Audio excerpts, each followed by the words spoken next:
Hi, this is Julie Phelan, and I'm here at the open house for Rudy Kusuma and Your Home Sold Guaranteed in Rosemead, California. Rudy Kusuma, this is his office. Hey, hi, Rudy. That's everyone. Hi, Julie. Thanks for having me on. Thanks for coming in. I'm so excited to be here. I'm so excited to have all your guests here and to see your open house. Now, we've got one guest we're going to first talk to, who is Dr. Daniel Hanash. Is that how you say it? No, Hanafi. Hanafi, I'm sorry. Sorry, okay. Yeah, right. Well, we'll be testing this anyway, make sure we have it.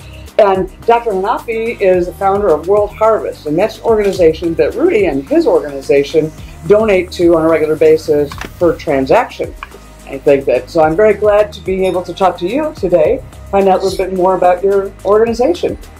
Our organization basically, through education, try to pull people out of the cycle of poverty, especially in areas that are outside the reach of prosperity, in slums, in many different areas, in India, in Pakistan, in Africa, and in Indonesia. And those are the areas that we serve.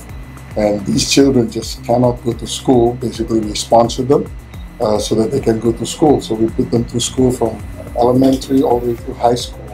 And so far we have graduated about 12,000 children.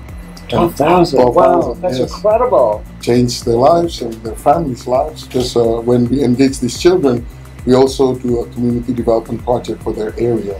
We do, when, fumigations, medical services, job training, all different kinds of things for the whole community. Now, do you specialize in certain areas, or do you use different areas per year, or spread the donations around all those geographical locations? So the way the donation works is actually, it's a donor will sponsor one child somewhere. They choose themselves. And then this one child builds a relationship with the donor, and the donor will basically put that child through school. So the relationship can go on for like 12 years. So this is similar to those appeals that you would see with a sponsor a child or sponsor a school. That you have a monthly donation? That is true, yes. But not just for the child, we do develop the whole community. Yeah, that's terrific. So how is your relationship with Rudy working? And when he does a transaction and donates money to your project or to your organization? Well, it's quite neat, as his vision is that you don't do business for yourself. You do business to impact your community. And isn't that what you're doing, Rudy? Yes, Julie. So here at Your Home Sold Guaranteed Realty, your business is designed for others. So here in our company focuses on helping real estate agents to grow and develop their own millionaires real estate sales team. And I know that you believe in serving. Yes, and so that's one of the things that we duplicate. Your business is designed for other people. And it's funny, it's kind of like one of the core values here in our company is that the size of the hole that you give through is proportional to the size of the hole that you receive through. And you are not going to be successful if it's all about you, right? So that's one of the principles that we teach. And today is the first day we're launching this Your Home Sold Guaranteed Realty, and we already have about 13 teams in all over Southern California. And that's because the business is designed to serve others. I've never heard it put that way, with the hole being the same size to go in and go through and come in and out. The size of the hole that you receive through is proportional to the size of the hole that you give through. Right? I like that. I like that. Never heard that? No, I never heard that. Yeah. But it makes perfect sense.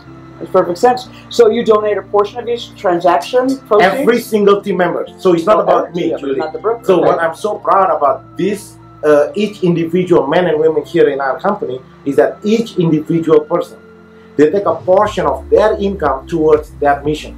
So we've been in partnership with World Harvest here for the past decade, and with Children's Hospital also since 2010. And it's not about each individual team member. Your business, your company is designed to serve others, and others begins with each individual team members that works here. So each man and women, so when they come here, each team member, when they come here, they're not working. Like, they're not working for money.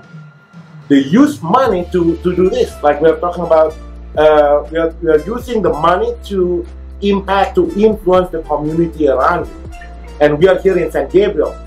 We have Hugo here who's launching a team in Redlands, in San Bernardino, in Irvine, in Santa Monica, right? So each one of those, can you imagine each individual, if each businesses, and it doesn't have to be limited in real estate, right? If each business believe in, adopt that core values, that your business is designed for others, then we can literally change the world, right? Absolutely. One small business at a time. So here in our company will be one real estate sales team at a time. And obviously you can do it internationally too. It doesn't have to be just in your local community. Because we partner up with great organizations like this. Yeah, exactly. Yeah. But certainly with the hospital, that's another thing that's local.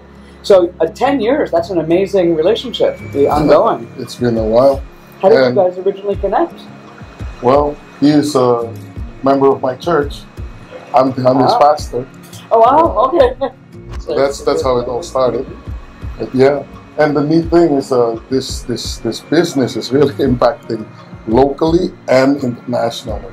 And even like it's with selling a home here, impact a child in Pakistan. Can you imagine that? That's incredible. That's pretty incredible. Yeah. So now, Julie, look at it from the business principle. So if Hugo, our new team leader here, who's building a team in San Bernardino, for example, think about it. It's your moral obligations. So this is how I'm talking to Hugo. Hey, Hugo, this is your moral duty to be successful, because it's not about you. Because when your business is successful, you are not only you are serving the family who's buying their new home, this is their new home, but it's beyond that.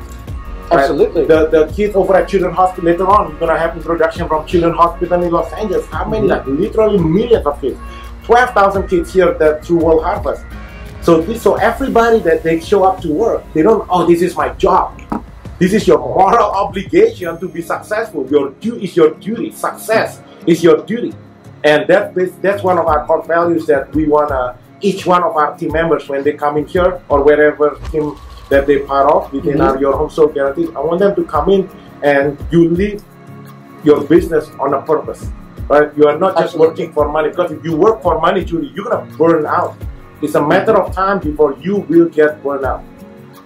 Absolutely, I agree with that. And I know that there are a lot of churches that do preach that as well. Is that one of the things with your church, that you must be successful? Because let's face it, if you're not successful, you can't help anybody else. Yeah, it's true. And I think God puts within us the seeds of success. Our God is not a failure kind of God. I mean, He wants us to be successful, because only then we can help others to be also successful. And life is so short. I mean, you gotta have something bigger than yourself as a goal, as a purpose. Otherwise, you know, I've been in the business world for a long time before I became a pastor. It's a rat race. It can become a rat race if your goal is just yourself and your own family. And stuff. Yeah, and stuff. He who dies with the most toys wins. It doesn't really work that way. No, it doesn't. And those who are the most successful, like Bill Gates, who have pledged $500 billion or $1 million or whatever, or Warren Buffett, they all say, and anybody who's been a large philanthropist has said that was their greatest joy, was being of service and making their money work for some greater good. And the thing is that you don't have to wait until you become Bill Gates. Probably you'll never be Bill Gates. But even with the little that you have, I mean, every little bit that you can share with other people will make you so much more fulfilled. I think it also goes to the abundance mentality too. Yeah, exactly. The more that you have, the more that you share, the more abundance is out there. Yeah, fulfillment. And we live in a very abundant universe. You can't